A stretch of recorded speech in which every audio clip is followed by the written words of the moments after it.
building that team, the attorney, the accountant, the financial advisor. A big part of that is going to be really focusing and finding location, really kind of learning from the mistakes, working with the franchisor. You systematize, you take things off your plate. And I always say, work on the business, not in the business. Welcome to the Franchise Freedom Podcast, where you can escape the corporate trap through franchise ownership. Here's your host, Giuseppe Grammatico, the Franchise Guide. Welcome to the Franchise Freedom Podcast. I'm your host, Giuseppe Grammatico, your franchise guide, the show where we help corporate execs experience time and financial freedom via franchising. Thanks for joining us today. We're gonna continue with our series, and this is part 2 of the series about what happens after I sign my franchise agreement, which is a great question because a lot goes on, especially if you've never owned a business before. And, with any business, there's lots of things, and we want to make sure we tackle them and not get overwhelmed in the process. So I'm a big fan of a checklist, utilizing Google Calendar, time blocking and trying to tackle one item a day.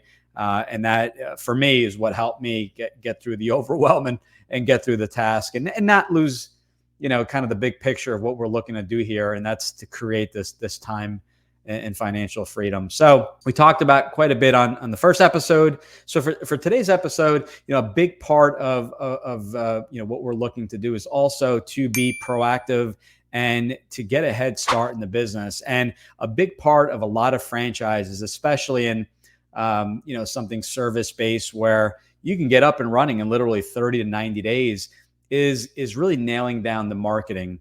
And marketing plays a key component because once I sign that franchise agreement and go to training, I want to turn everything on, right? I want to turn the marketing on, have those leads go to a call center and potentially have some appointments booked for when I get back from training so that, in the next 60 to 90 days, I finish training, we get back, vehicles, trucks, wraps, equipment, all that stuff has been delivered. I'm able to go on sales calls, either myself, my salesperson, or maybe the both of us. We can go out and really tackle and start bringing in sales. So what a great franchise company will do is, and assuming they offer turnkey marketing call center, is just really get active into the area. So learn the area, do the homework. If it's a franchise geared towards schools, and getting that list of schools and principals and start calling the list and scheduling out for after training. If it's a home service brand, really marketing the area and the service, letting everyone know, the continuation of that marketing is not just a digital marketing, but it's just letting everyone know, hey, I launched a new business and we'll be live July 1st, whatever the date is. So just that awareness, that excitement, that build up, and then, with the marketing, we mentioned networking and continuing going to those chamber of commerce events, looking for those recommendations, looking to see who you can partner with, whether that be one of the companies and individuals of the chamber that may be a potential customer. They may be someone you can partner with, such as a vendor, an insurance company, a financial advisor, that can help you with maybe setting up a retirement plan for the organization, and maybe an accountant, someone that specializes, has an experience with businesses. So, these are great ways of finding people and working within the community and, referring each other business back and forth. So marketing is going to be key. And I really want to stress, to get in early. You're not going to, open the doors, and that's when you start thinking of marketing. You start doing analysis in the area, and the marketing agency, typically with a franchise, they'll help you with the digital. Some do not offer marketing. They'll offer you assets. So it's getting comfortable, especially if you've never, if they don't have a marketing department to actually deploy the assets, the marketing assets. You're getting comfortable if you've never posted on social media, or looking for a company that can assist and maybe, helping you utilize the assets created from the franchise company. So this is a big and important part. This is what I did. I was actively marketing 30 days prior to opening, to the point where day one, we were able to go out on a sales appointment and land the contract. Now, it was a very small contract, but it was a big win, and that win really helped with confidence in the business. So going back to my days of my first franchise business. One thing we didn't talk about is in a recommendation, and this is going kind of over and beyond, but just from personal experiences, finding a great attorney that can, work on and create an estate plan. Again, this is kind of over and beyond, but these are things to consider. Maybe add on the checklist. The franchisor is going to be, franchise specific, and others will get into this area. But estate planning, I did a show years ago with Lauren Dooley, which we'll link here to the episode, and getting the estate in order so that, number one, you have a will, you have something in place in the event something were to happen. You want to make sure the legal is all there. You want to separate your business from yourself. And that's through setting up some type of legal entity, which we've done before. And typically the same attorney can do both. But with the estate planning, you also want a successor plan. And this is something I did not know about. So for everyone listening in, listen close. Estate planning or having that successor in the estate plan is going to be crucial. And that could be two parts. So what happens in the event something happens to me, or I'm unable to run the business anymore for whatever health reasons or whatever the case may be. I just can't run the business anymore. So the successor plan is essentially could be one. It could be one individual. It could be a few, and it could be one that actually would take over the business and run it day to day. Or it could be someone that owns the business, right? Kind of owns the right to the business, but maybe they don't have necessarily experience. Maybe they're your spouse who's a W-2 employee that's never run a business and they're not familiar with it.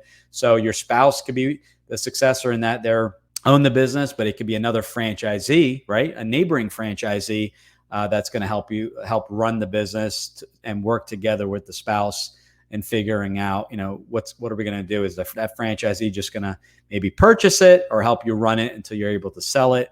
And again, getting in touch with the franchisor and working with them. Obviously, they're going to do everything they can to assist as well. So, it's called estate planning. We'll link Lauren Dooley to the episode. And again, these are important things. We've heard stories and personal stories of, someone owning a business. We had one a good friend of mine, father had passed away suddenly of a heart attack. None of the estate planning was done, no paperwork.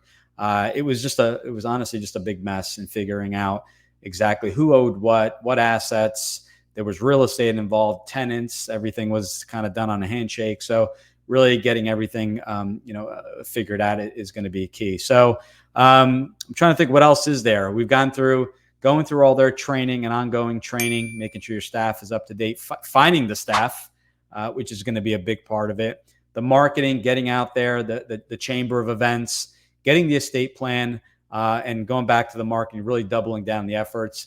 Brick and mortar, as I mentioned, going to give you more of a kind of a longer period of time, maybe 6 to 12 months that you're going to get open. So, a big part of that is going to be really focusing and finding location, and it may be finding more than one location in the event something falls through with the landlord. So once you do find that location, it is approved from the franchisor, that specific location.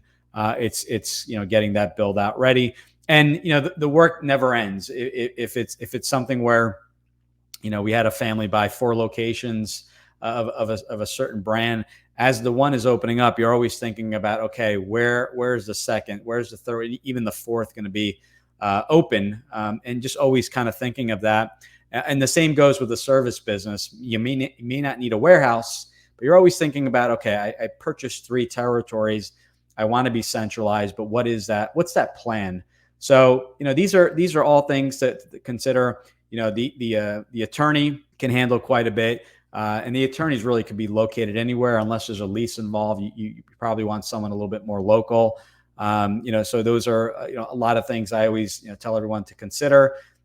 Any other, after training, maybe you're not comfortable with an area, touching base with the franchisor. That's the whole, value proposition of a franchise company. It's the support you're getting and the ongoing support, not just the support to get up and running. So, really take advantage of the support, retraining if needed. And, at the end of the day, it's a business. there's always going to be some type of learning curve. So the key to this is not to beat yourself up over mistakes. I made a lot of mistakes my first few years, especially that first year or so, if you've never owned the business. So really kind of learning from the mistakes, working with the franchisor. If they notice something is off, some are going to be more proactive than others. There's for example, a company that offers bookkeeping, and they notice your cost of goods may be much greater than the average, and maybe there's a bookkeeping mistake. Maybe there's some theft in there. We don't know. So being proactive in fixing those issues. So building that team, the attorney, the accountant, the financial advisor. You may not have them all together, but in my case, I started with a financial advisor who referred me the accountant as well as the attorney. So as I talk about in the book, really having franchise freedom, having that team in place to really support you and look at the whole picture, making sure everything is being addressed, the legal, the accounting. Wanted to save you as much as they can on taxes, but also you want that legal protection. As far as what else, that's really it. Those are the basics. The franchisor will walk you through. You'll learn as you go, and always looking for ways of figuring out what your role is in the business, but also ways of backing off the business to the point where maybe you don't have to be in the business every day. So if you start out semi-absentee, you have that general manager working closely, allowing that person to make those decisions, but always looking for ways to systematize. If an employee can take certain things off your plate, if the manager, maybe you're reviewing all the KPIs daily, maybe that's something the manager does, and now you're doing that on a monthly basis. But you systematize, you take things off your plate, you start to take a step back so that you're not in the business every single day. And I always say, work on the business, not in the business. And if the systems are in place and you're utilizing what the franchisor has put in front of you, life is going to be good.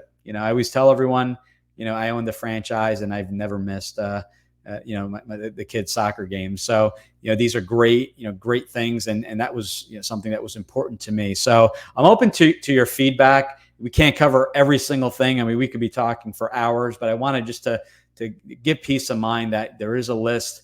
There are certain things in place, and you're going to do things in a certain order. You don't have to have it all figured out and done day one, but working closely with the franchisor is key. And if you have a question, there are departments there to assist. So I hope you enjoyed this 2-part series. We'll add any links here to the show. And until next time, thanks again. Thanks for your support and your questions. And we'll talk to you guys soon. See ya. Thanks for tuning in. If you want to learn how to make the transition from corporate to owning your franchise, join Giuseppe on the next episode. You can also follow on all social media platforms and achieve financial and time freedom today.